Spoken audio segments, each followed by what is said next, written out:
우리가 모세에 대한 이야기를 계속 함께 나누고 있는데 오늘은 모세의 변명에 대한 두 번째 이야기를 함께 나누도록 하겠습니다.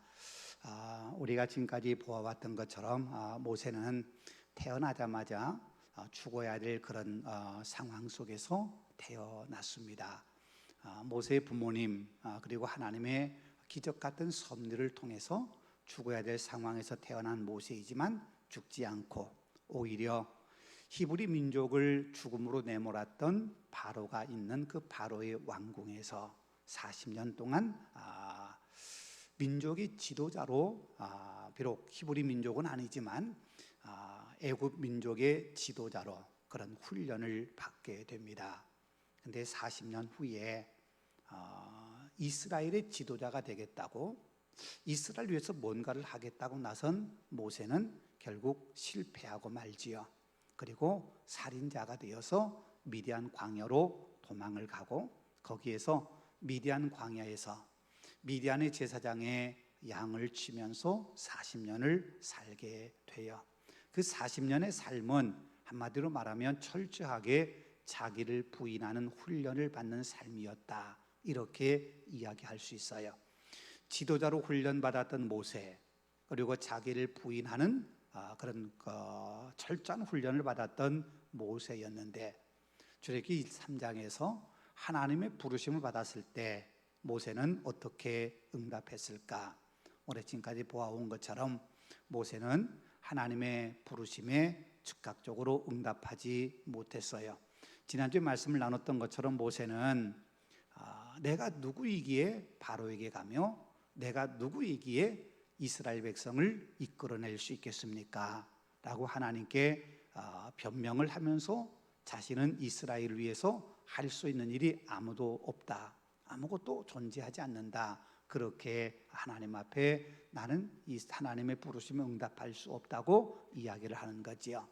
나는 누구이기에 하는 이 변명은 두 가지 측면에서 이야기할 수 있다고 지난주에 함께 나눴는데요. 하나는 바로와 애굽의 관계 속에서 본다면 나는 애굽의 바로에 비하면 정말 아무것도 아닌 존재입니다. 나는 그들의 눈에 살인자였고 살인의 누명을 쓰고 나는 그들의 앞에서 도망친 사람입니다. 그리고 바로는 제국의 최고의 수장인데 나는 아무것도 권위, 권력이라고 하는 건 가진 것이 없는 무명에 지나지 않습니다. 그런 내가 어떻게 바로에게 가서 바로와 대결해서 내 백성 풀어주십시오 라고 이야기할 수 있겠습니까? 나는 안 됩니다. 그게 모세의 첫 번째 변명이었어요. 또 하나는 이스라엘 백성과의 관계였어요. 내가 이스라엘 백성들에게 간들 그들이 나를 인정하고 내 말을 그들이 과연 들어주겠습니까? 40년 전에 내가 애굽의 권력을 가지고 있을 때에도 그들이 내 말을 듣지 않았는데 지금처럼 무능한 자, 아무 힘도 없는 사람, 40년 동안 살아봤자 내 것이라고 주장할 수 있는 것이 아무것도 없는 철저한 실패자인 내 말을 과연 이스라엘 백성이 들어주겠습니까? 한마디로 말하면 하나님, 나 자신의 꼬라지를 보면 절대 하나님의 앞에 쓰임 받을 수 없는, 하나님이 아무리 그러셔도 나는 어느 누구 앞에도 나설 수 없는 그런 사람입니다. 하나님 잘못 고르셨습니다. 그렇게 변명을 하는 거지요. 그런데 하나님께서 약속하세요. 내가 너와 함께 하겠다. 너 하는 거 내 힘으로 하는 거 아니야. 내가 실패자라고 내 그런 경험을 가지고 하는 거 아니야. 내 힘으로 하는 거야. 내가 도와주는 거야. 그러면서 반드시 내가 이 백성을 이끌어내겠다. 나는 약속한 거 반드시 이루신 하나님이잖아. 나 믿고 가 라고 하나님이 말씀하셔요. 더 이상 자신에 대해서 내가 누구이기에, 내가 어떤 사람이기에 내가 갈 수 있겠습니까? 하고 자신의 존재를 바라보면서 부정적으로 이야기했던 모세가 그 말이 통하지 않자 두 번째 변명을 해요. 그게 오늘 본문 우리가 읽었던 말씀이에요. 두 번째 변명은 이거예요. 내가 이스라엘 백성들이 가서 하나님이 너희를 우리의 조상 아브라함, 이삭, 야곱에게 약속하신 땅으로 인도하신다고 하는데 가자.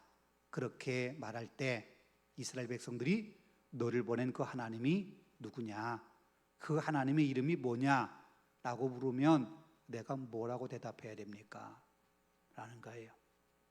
이 말을 받고 이야기하면 앞에서는 하나님, 내가 누구이기에 갈 수 있습니까? 나 같은 놈이 어떻게 갈 수 있겠습니까? 이게 첫 번째 변명이었다면 두 번째 변명은 하나님, 저 하나님 잘 모릅니다. 하나님도 잘 모르는데 어떻게 하나님이 보낸다고 갈 수 있겠습니까? 그 얘기예요. 네.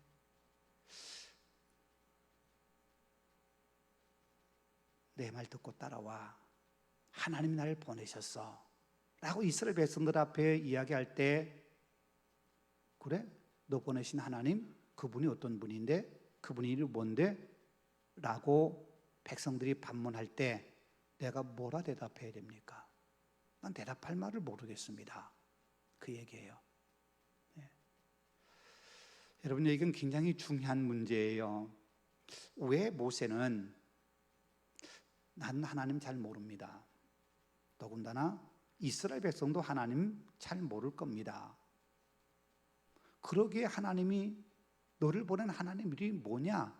라고 물을 텐데 내가 뭐라고 대답해야 됩니까?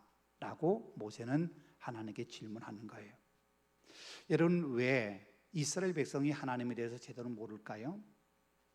여러분 한번 생각해 보세요. 우리가 성경을 읽다 보면 그 중간에 생략된 부분들이 많기 때문에 그걸 다 연결시켜 보니까 이게 아무 문제 없는 것처럼 보이지만요, 그 사이사이의 역사적인 간극 이런 것을 생각하면 이스라엘 백성들의 상황이 참 많이 이해되는 경우가 있어요.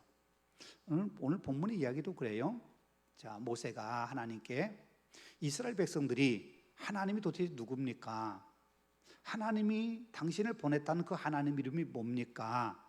라고 묻는다고 하는데 왜 그럴까라고 생각하면요, 여러분, 이스라엘 백성들이 야곱의 인도를 따라서 애굽으로 내려간 지가 430년이잖아요. 400년이 넘는 동안 애굽에 생활했어요. 그 애굽에서 그들이 무엇을 보았을까요? 우리가 잘 아는 것처럼 아브라함, 이삭, 야곱, 이 세 그들의 조상은 철저하게 하나님과 만남을 가졌던 사람들이에요. 그렇죠? 아브라함 하나님의 음성 들었고, 이삭도 브엘세바에도 그렇고 꿈에도 환상 가운데도 아브라함의 하나님이 이삭에게도 나타나셨고 약속을 하셨어요. 야곱도 하나님 만났잖아요. 야복강에서 하나님 만나고 베들에서 하나님 만나고 또 애굽으로 내려갈 때도 내가 지켜줄 테니까 걱정하지 말고 가라고 한 하나님의 음성 듣고 애굽에 내려가잖아요. 철저하게 그들은 하나님과 독대하고 하나님과의 만남을 가졌던 사람들이에요. 그런데요, 애굽에 내려간 이후에 이스라엘 백성들과 하나님 사이에 만남에 대한 이야기가 성경에 한 번도 기록되고 있지 않아요. 이스라엘 백성이 400년 동안 애굽에 머무는 동안에 하나님이 그들에게 나타나셨다, 그들 누구를 만나셨다, 또는 그들에게 선자를 보내셨다, 그런 얘기가 하나도 없어요. 바꿔 이야기하면 하나님은 400년 동안 이스라엘 백성들에게 철저하게 침묵하셨어요. 당신을 계시하지도 않으셨고 당신의 말씀을 들려주지도 않으셨고 어느 누구를 만나주지도 않으셨어요. 철저하게 침묵하셨어요. 심지어는 이스라엘 백성들이 너무 고통스러워 하나님께 부르짖을 때 하나님의 그 소리를 들으시고 약속하신 것을 기억하시고 그들에서 뭔가를 하시겠다고 마음은 먹으셨지만 그 뜻을 이스라엘 백성들에게 보여주신 적이 한 번도 없으세요. 당신은 한 번도 보여주지 않으셨어요. 모세도 마찬가지잖아요. 모세 애굽의 왕궁에 40년 있는 기간 동안도, 미디안 광에서 40년 동안 훈련받는 기간 동안도 하나님이 모세를 만나주셨다, 그런 기록이 하나도 없어요. 모세가 이스라엘 백성을 위해서 내가 뭔가를 하겠다고 백성들 앞에 나섰을 때도 하나님의 음성을 듣고 나선 거 아니에요. 한 번도 하나님은 모세 80년의 인생 가운데 한 번도 모세를 만나 주신 적이 없어요. 이스라엘 백성도 마찬가지 400년 동안.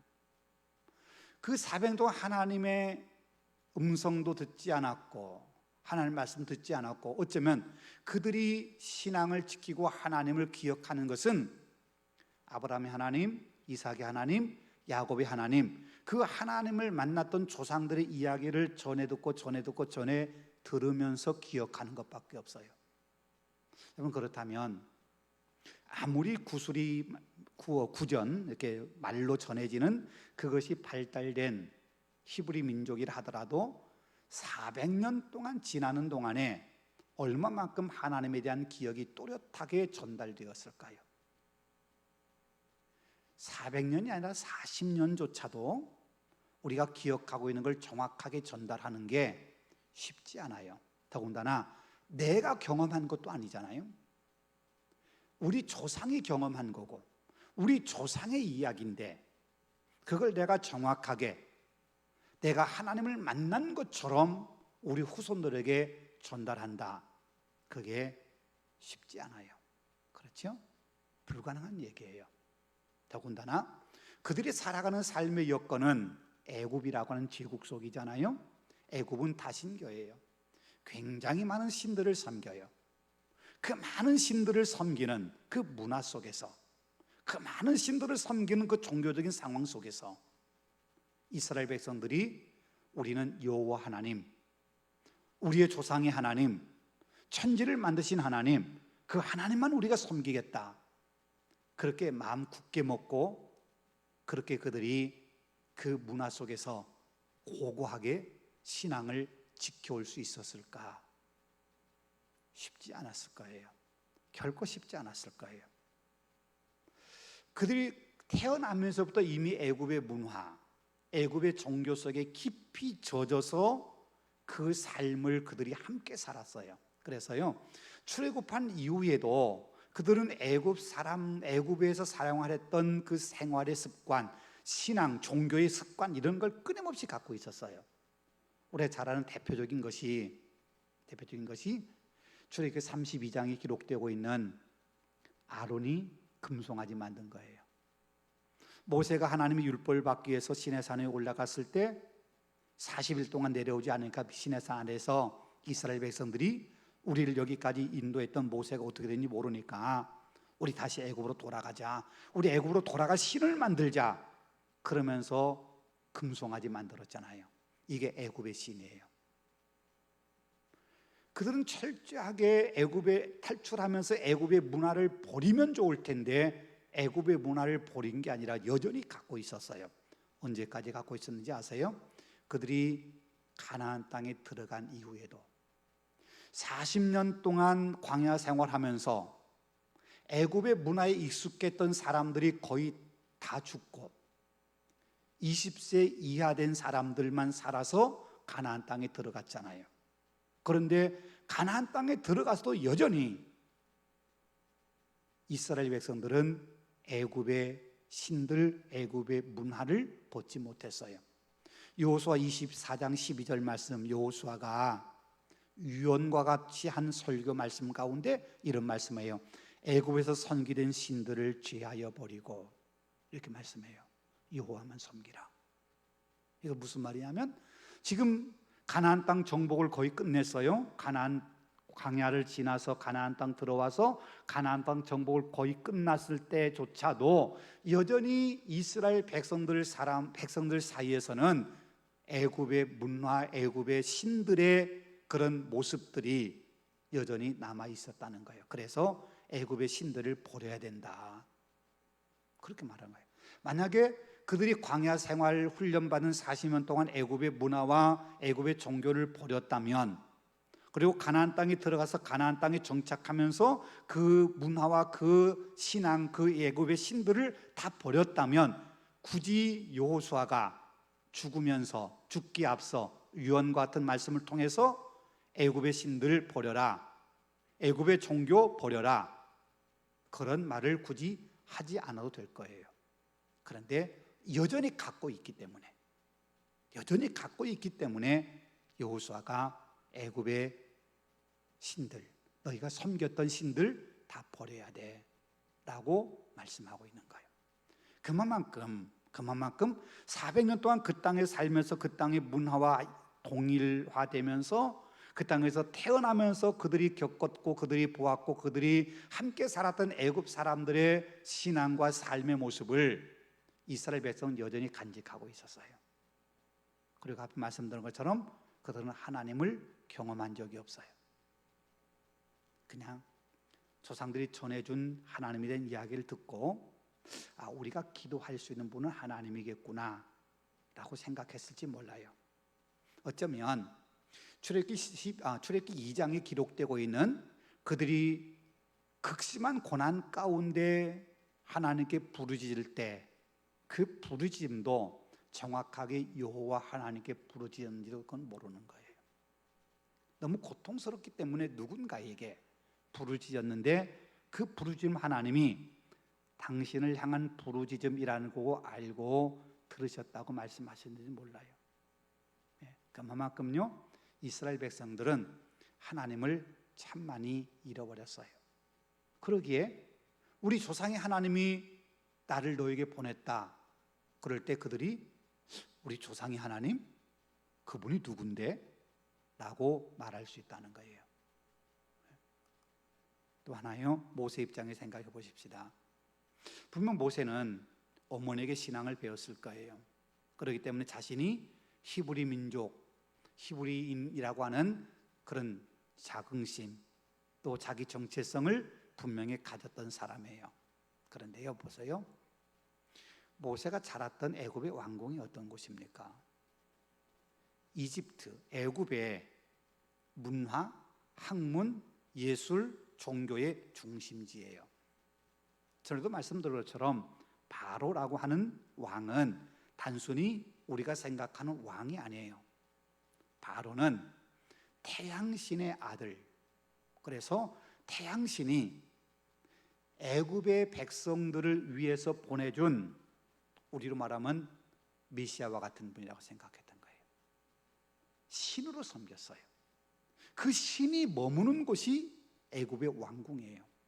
그러니까 모든 애굽의 종교의 핵심은 어디냐면 애굽의 왕궁이라고 말할 수 있어요. 모세가 거기서 40년 동안 살았잖아요. 그러니 어쩌면 노예로 살아가고 있는 이스라엘 히브리 민족들보다도, 백성들보다도 모세가 훨씬 더 애굽의 문화, 종교, 신들 여기에 깊이 물들어 있었는지도 몰라요. 더군다나요, 하나님께서 모세에게도 나타나지 않으셨잖아요. 늘 모세는 혼자였어요. 앞에 말씀드린 것처럼 40세가 되었을 때 내 백성을 위해서 뭔가 해야 되겠다 생각하고 백성들 앞에 갔을 때 하나님이 함께 하셨나요? 하나님이 가라 하셨나요? 아니죠. 자기 혼자 결정한 거예요. 자기 혼자 간 거예요. 미디안 광야로 도망칠 때 야, 너 위험해. 그리고 하나님이 너 미디안으로 빨리 피신해. 그렇게 말씀하셨나요? 하나님이 한 번도 언급되지 않아요. 미디안으로 피신 갈 때도 홀로였어요. 미디안 광야에서 하나님이 한 번이라도 모세를 만나셨나요? 한 번도 만난 적 없어요. 그 40도 7장에 모세는 홀로였어요. 늘 혼자였어요. 어느 때든지 혼자였어요. 그렇기 때문에 40년 동안 살았던 그 삶이 모세는 더 처절하게 실패자로 느낄 수밖에 없는 거예요. 어쩌면 모세는 그렇게 생각할지 몰라요. 우리는 지금 생각할 때 그 미디안 광야의 40년의 삶이 하나님이 훈련하시는 과정이다 이렇게 생각하겠지만 모세 스스로는 그것도 생각 못했을 거예요. 나는 실패자다. 그렇게 생각하고 미디안 40년을 살았을 거예요. 물론 하나님이 함께 하셨겠죠. 하나님이 함께 하셔서 모세를 지키셨겠죠. 그런데 모세는 그걸 과연 느꼈을까? 여러분요, 이스라엘 백성도 그렇고 모세도 그렇고 하나님이 그들에게 한 번도 나타나지 않으셨고 그들은 하나님에 대해서 한 번도 경험하지 못했어요. 그냥 조상들로부터 들었던 얘기로 지켜온 신앙이었어요. 그 신앙이기 때문에 하나님을 제대로 알 수가 없었던 거예요. 여러분요, 진짜 믿음은 우리가 들음으로 끝나는 게 아니에요. 들음을 통해서 우리가 들었던 것들이 우리의 삶으로 체험돼야 돼요. 그 믿음이 진짜 믿음이에요. 그래서 우리 믿음은 체험의 신앙이라고 이야기하잖아요. 그 체험이라고 하는 것이 뭐 방언하고 귀신 쫓아내는 거 보고 그런 것만을 체험이라고 말하는 게 아니라, 우리가 말씀을 읽고 말씀을 들은 것도 그 말씀이 내 삶 속에서 이게 진리구나, 이 말씀대로 사니까 내가 세상을 이기고 죄를 이기는구나, 이 말씀이 나에게 정말 능력이 되는구나, 그걸 내가 경험해야 돼요. 그런 체험이 있어야 돼요. 그런 체험이. 근데 이스라엘 백성들에게는 그런 체험이 거의 없었어요. 모세에게도 마찬가지고요. 그러니까 힘이 없는 거예요. 하나님을 제대로 알지 못하는 거예요. 여러분, 그건 모세만이 아니에요. 오늘 우리도 마찬가지예요. 우리가 하나님에 대해서 많이 알지 못하면은요, 체험하지 못하고 하나님을 우리가 많이 경험하지 못하면 우리 믿음도요, 언제든지 흔들릴 수 있어요. 아무리 오랫동안 신앙생활을 했다고 하더라도요, 확고한 믿음, 체험이 없는 신앙, 깨달음이 없는 신앙, 내 것으로 체화되지 않는 말씀을 갖고 산다면 그건 결코 우리에게 힘이 되지 못해요. 더군다나 오늘 우리가 살아가는 세상은 갈수록 탈종교화되는 시대가 이잖아요. 포스트 모더니즘 시대를, 오늘 우리 시대를 그렇게 말하는데, 포스트 모더니즘의 특징 가운데 하나가 탈종교화예요. 종교에 있는 인구가 차츰 줄고 종교에 대한 관심이 없어져요. 계속해서 지금 나오고 있는 여러 곳에 그런 어떤 설문조사 이런 걸 보면은요, 기독교 인구 점점 줄어들고 있어요. 목회데이터 연구소에 따르면 2030년 되면은요, 우리 기독교 인구가 10%로 떨어진다고 그래요. 10%. 그러니까 지금 우리나라 인구가 6천만 명이라고 한다면 앞으로 7년 후인 2030년이 되면은요, 우리 기독교 인구 600만 명이 지나지 않는다는 거예요.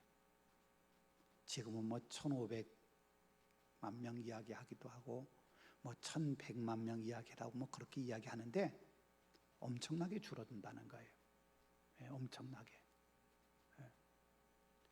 차츰 갈수록 사람들이 종교에 대해서, 우리 기독교만 그런 게 아니고요, 불교도 마찬가지고 천주도 마찬가지고 모든 종교 마찬가지예요. 다 떨어지는 거예요. 왜? 사람들이 종교에 관심이 없어지는 거예요. 그런 종교에 관심이 없어지고 종교에 대해서 사람들이 점점 이제는 멀리 하려고 해요. 여러분, 커밍아웃이라는 말 들어보셨지요? 커밍아웃. 동성애자들이 내가 동성애라는 걸 숨기고 있다가 나가 동성애자입니다라고 힘겹게 자신을 드러내는 것을 커밍아웃이라고 그랬어요. 근데 요즘은요, 우리 젊은이들 사이에 내가 교회 다닌다고 이야기하는 걸 커밍아웃이라고 이야기한대요. 내가 교회 다닌다고 하는 걸 얘기하는 게 부끄러워 얘기할 수 없는 문화예요. 그런 분위기예요. 힘들게 내가 교회 다닌다고 이야기하는 걸 아주 힘들게 용기 내어 이야기할 수 있는, 그것이 나 교회 다녀 라고 말할 수 있다는 거예요. 그만큼 교회 다닌다고 이야기하는 것이 어려운 시대예요, 우리 문화가. 그런 하나님을 잃어버리고 종교를 잃어버린 시대 속에 살아가는 오늘 우리 시대, 오늘 우리 현대인들에게 과연 하나님이 얼마만큼 우리가 능력으로 경험되고 있는가, 얼마만큼 하나님이 내 삶의 주인으로 우리가 인식하고 느끼고 고백하며 살고 있는가, 우리가 깊이 생각해야 될 아주 중요한 문제라고 생각을 해요. 그러면 왜 모세는 이스라엘 백성들이 갔을 때 이스라엘 백성들이 그 하나님 이름이 뭔데? 라고 왜 이름을 물을 거라고 생각했을까? 여러분요, 오늘 우리 시대와 달리요, 고대 사회에서 특별히 성서 시대에 이름이라고 하는 것은 그 사람의 모든 걸 이야기하는 거예요. 그 사람의 본질, 그 사람의 성격, 신분, 그 사람을 이야기한다면 사람의 됨됨이, 그 모든 걸 다 이야기할 때 그 사람의 이름과 결부시키는 거예요. 그러니까 하나님 이름이 뭔데? 하나님은 이름이 아니잖아요. 신을 이야기할 때 하나님이라는 거, 하나님 이름은 우리가 아는 것처럼 오늘 본문에 나오는 것처럼 여호와, 이게 하나님의 이름이에요. 그러니까 하나님 이름이 뭔데? 라는 것은 우리가 믿는 하나님, 내가 말하는 그 하나님, 그분이 도대체 어떤 분인데 그런 말이에요. 예. 여러분 성경에 보여지는 하나님의 이름 몇 가지 창세기에 기록된 것만 생각한다면요, 창세기 14장 22절에 지극히 높으신 하나님 여호와라고 이야기해요. 이것은 아브라함이 소돔성에 살고 있는 조카가 북방의 연합군에게 포로로 잡혀갔을 때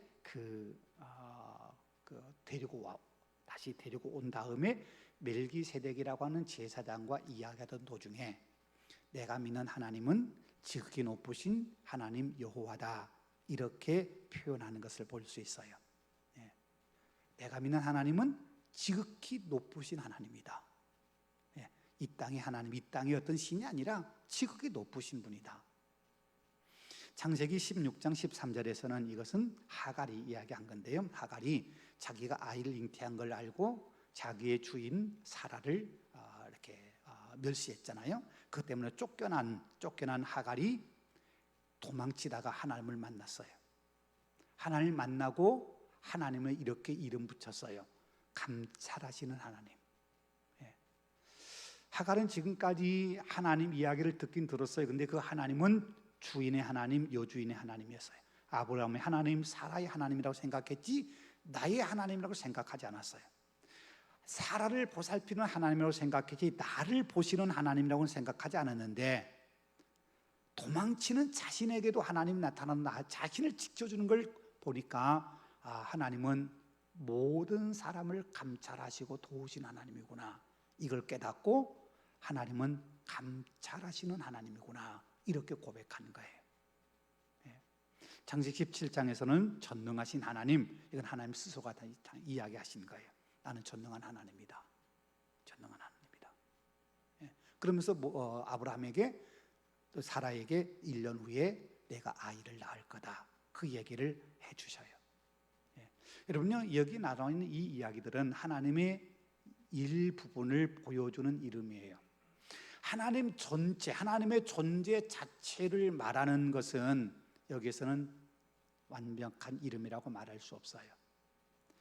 모든 것을 포괄하고 하나님의 전 존재를 드러내는 가장 정확한 이름이 뭐냐? 그렇게 묻는다면 오늘 본문의 이야기를 할 수 있어요. 나는 스스로 있는 자니라. 이게 하나님의 이름이라는 거예요. 여러분, 나는 스스로 있는 자니라, 이 말에서 우리가 잘 아는 여호와, 야훼라고 하는 이름이 나왔어요. 히브리 문자에서는 자음만 쓰고요, 모음을 쓰지 않아요. 모음을 안 써요. 그러니까 모음을 어떻게 붙이냐에 따라서 이렇게 읽는 법이 달라져요. 그런데 히브리 언어에서 하나님의 이름을 가리키는 그 단어를 신성사문자, 그래서 4개의 자음으로 되어 있는데 그 자음에 어떻게 모음을 붙이냐에 따라서 우리가 발음이 달라지는 거예요. 그래서 우리가 흔히 여호와라고 알고 있는 것은 그 4개의 문자에 이스라엘 백성은 하나님의 이름을 감히 부르지 못했어요. 그래서 하나님의 이름이 나오는 거기에다가 아도나이, 나의 주님이라고 하는 모음을 붙였어요. 그래서 나의 주님이라고 아도나이라고 불렀어요. 그 아도나이라고 하는 그 모음을 하나님의 이름을 가리키는 그 4개의 자음에 갖다 붙여서 읽어보니까 여호와, 이렇게 이름이 붙여진 거예요. 그래서 우리는 예전부터 여호와 이렇게 우리가 불려왔고, 이제 신학이 발달하고 이렇게 언어에 대한 발달하면서 그 말 말고 정말 히브리 사람들이 이 말을 어떻게 가장 정확하게 발음했을까, 히브리 사람을 어떻게 발음했을까. 지금도 히브리 사람은 그 발음 안 해요. 그런데 우리가 그 발음을 한다면 어떻게 발음할까를 연구한 결과 나온 것이 야훼로 발음하는 것이 가장 올바른 발음일 거다, 이렇게 추론하는 거예요. 예. 그러니까 여호와냐 야훼냐 이걸 가지고 우리가 따질 필요는 없고, 그게 하나님의 이름인데 정확한 이름은 아니에요. 몰라요. 정확한 이름은. 정확하게 표현한다면 나는 스스로 있는 자다, 나는 스스로 있는 자다 하는 이 말도 우리가 조금 많이 번역한 거예요. 아주 정확하게 번역한다면 뭐라고 번역하면 좋냐면 나는 나야, 그 말이에요. 나는 나지 뭐 다른 어떤 걸로 규정 지을 수 없어, 그런 말이에요. 나는 나일 뿐이야. 예, 나는 나일 뿐이야. 예. 여러분요, 하나님은 다른 어떤 말로도 규정할 수 없어. 왜냐하면 우리 인간의 언어라는 게 한계가 있기 때문에, 그리고 우리 인간의 지식에도 한계가 있기 때문에 유한한 우리 인간의 지식과 지혜와 우리의 것을 가지고 무한하신 하나님을 표현하는 방법이 없어요. 그래서 하나님이 가장 정확하게 보여주신 것이 나는 나일 뿐이야. 다른 뭘로 이야기할 수 없어. 그래서요, 다른 곳에 하나님께서 당신을 가르쳐 뭐라고 하냐면 나는 신비야, 그렇게도 말씀하셔요. 신비. 너희 언어로, 너희 사고로, 너희의 지식으로 다 알 수 없는 신비일 뿐이야 라고 하나님이 말씀하셔요. 나는 나야 하는 이 말은요, 여러 가지 의미가 담겨 있어요. 이 세상의 시간과 공간을 초월하시는 분, 처음과 나중이 되신 분, 끝이 없는 분, 예? 모든 걸 창조하시는 피조된 분이 아니라 모든 걸 창조하시고 모든 걸 있게 하시는 분, 뭐 이런 걸 이야기하는 거예요. 오늘 본문의 15절 말씀처럼 아브라함 하나님, 이삭의 하나님, 야곱의 하나님, 어느 한 사람이 하나님이 아니라 내가 선택한 모든 사람이 하나님, 어느 한 시대의 하나님이 아니라 모든 시대의 하나님, 뭐 그런 여러 가지 것들로 이 나는 나야, 나는 스스로 있는 자라고 하는 이 말은 우리 인간의 언어로 다 표현할 수 없는 신비라고 하는 말이 가장 정확하게 맞을 거예요. 여러분, 이 말은 무슨 의미이냐면은 우리가 하나님을 다 알 수 없다는 걸 말하기도 해요. 우리는요, 하나님이 우리에게 보여주시고 알려주신 부분에 대해서만 알고 있을 뿐이지, 우리가 성경을 아무리 다 외워도요, 하나님 다 몰라요. 왜냐하면 이 성경에도요, 하나님의 모든 걸 기록하고 있는 것이 아니라 하나님이 우리에게 계시해 주신 부분만 여기에 기록되어 있는 거지, 하나님의 모든 것이 기록되어 있는 건 아니에요. 더군다나 우리는 이 계시되어 기록된 말씀조차도 우리가 다 모르잖아요. 여기에 보여주신 하나님의 모습도 우리가 다 모르잖아요. 그런 우리가 어떻게 하나님을 다 안다고 말할 수 있을까요? 우리가 겨우 안다고 말하는 것은 내가 아는 지식, 내가 경험한 거, 이것 정도만 우리가 하나님은 이런 분이고 나에게 하나님은 이런 분이구나, 하나님이 우리에게 이런 분으로 만나주신 거예요. 말씀하시는 것처럼 하갈에게는 감찰하시는 하나님으로, 아브라함에게는 전능하신 하나님으로, 하나님께서 그때 필요할 때마다 당신의 모습을 그렇게 계시해 주시는 거예요. 근데 말씀하신 것처럼 그것은 하나님의 일부예요. 그때 하갈이 경험한 하나님, 그때 아브라함이 경험한 하나님이지 그게 하나님 전부는 아니라는 거예요. 오늘 우리도 마찬가지로, 오늘도 우리가 아무리 많이 오랫동안 신앙생활하고 아무리 많은 성경을 알고 있고 아무리 많은 신앙의 경험을 했다고 하더라도 하나님 우리가 다 안다, 이건 우리가 잘못 생각하는 거예요. 우리는 하나님에 대해서 다 알 수가 없어요.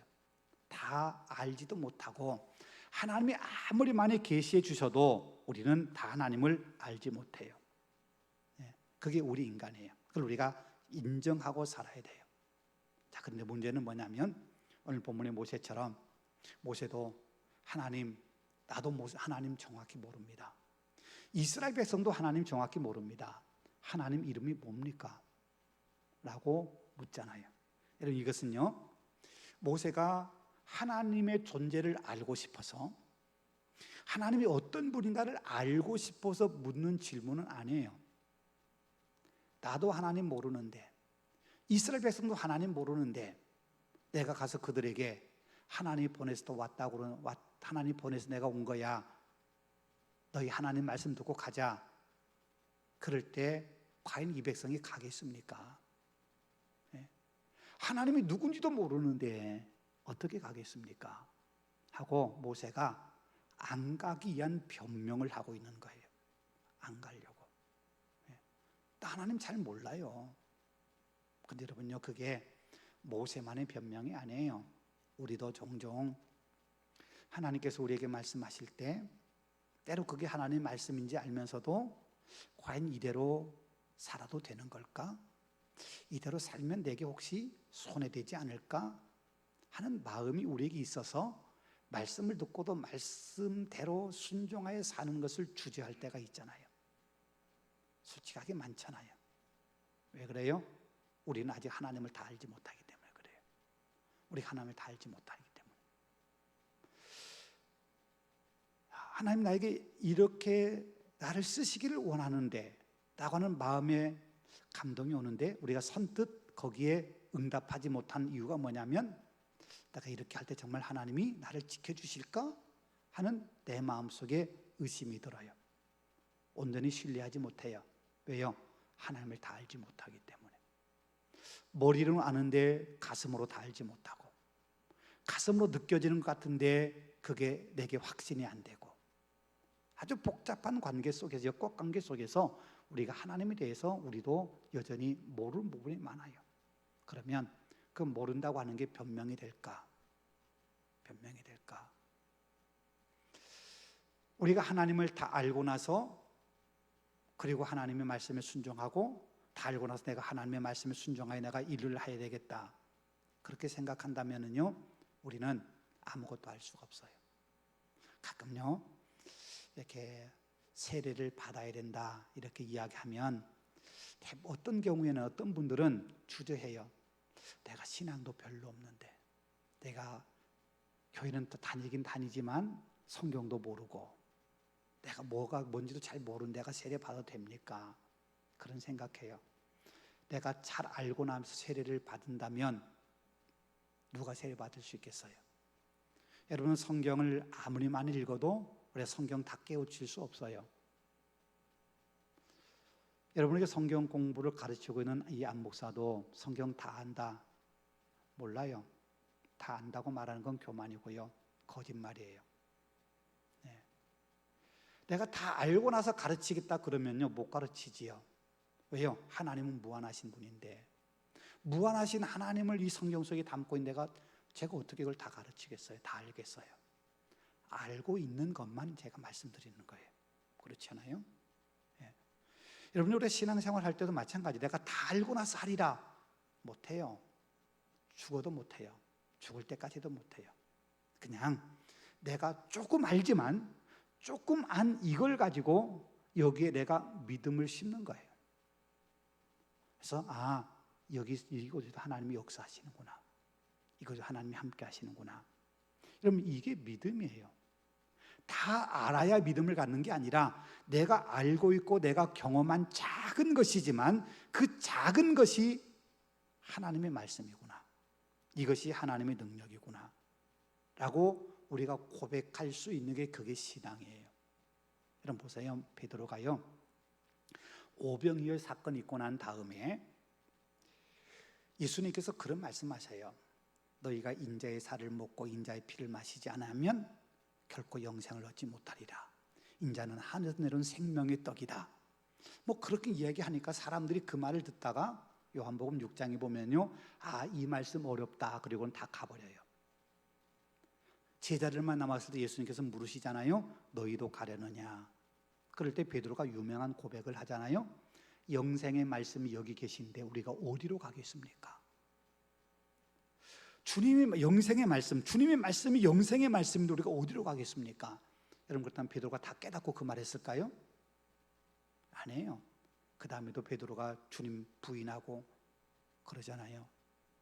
베드로가 완전히 깨닫고 나서 그 말씀한 거 아니에요. 그때 그 순간에 나는 주님을 떠날 수 없다. 내가 이 말씀 다 깨닫지 못해도 이 말씀 분명 영생의 말씀이야. 그걸 알기에 베드로가 주님을 떠나지 않은 거예요. 그래요. 여러분이 우리에게 뭔가 많이 있고 우리가 붙잡는 뭔가가 확실히 있고 많이 뭔가 우리가 경험해야 그래 내가 일꾼 되는 게 아니라요, 작지만 내가 경험되는 게 많지 않지만, 내가 알고 있는 하나님의 말씀이 많지 않지만, 이 말씀이 하나님의 말씀이다, 이게 하나님의 역사다 하는 이 확신 하나만 있으면, 작은 걸 가지고도요 우리는 하나님의 일꾼, 하나님의 능력의 사람으로 살아갈 수 있는 거예요. 많이 알면 좋지요. 근데 많이 알지 못해도 괜찮아요. 내가 알고 듣고 경험한 거, 이것만 확고히 붙잡고 살아간다면 어떤 상황에서도 우리는 흔들리지 않는 믿음 갖고 살아갈 수 있어요. 많이 알아야 된다 생각할 필요는 없어요. 확실하게 아는 게 중요한 거예요. 확실하게 아는 거. 하나님께서 오늘 본문에서 말씀하세요. 나는 스스로 있는 자니라. 그러면서 15절 마지막에 이렇게 말씀하지요. 이는 나의 영원한 이름이요 대대로 기억할 나의 칭언이라. 이것만 알면 돼. 나는 여호와라는 것만 알면 돼. 나는 스스로 있는 자, 나는 나라는 것만 알면 돼. 여러분요, 하나님이 그런 분이라고 하는 것만 알면, 그 하나님이 이렇게 이런 세세한 건 몰라도 하나님은 하나님이야, 하나님은 하나님일 뿐이야 라고는 이 사실 하나만 붙잡고 있어도 우리는요 어떤 상황에서 흔들리지 않는 믿음 갖고 살아갈 수 있다는 거예요. 여러분요, 작지만 작은 것 붙잡고 그 믿음 가지고 우리가 굳건하게 믿음으로 승리하며 살아가실 수 있기를 소망합니다.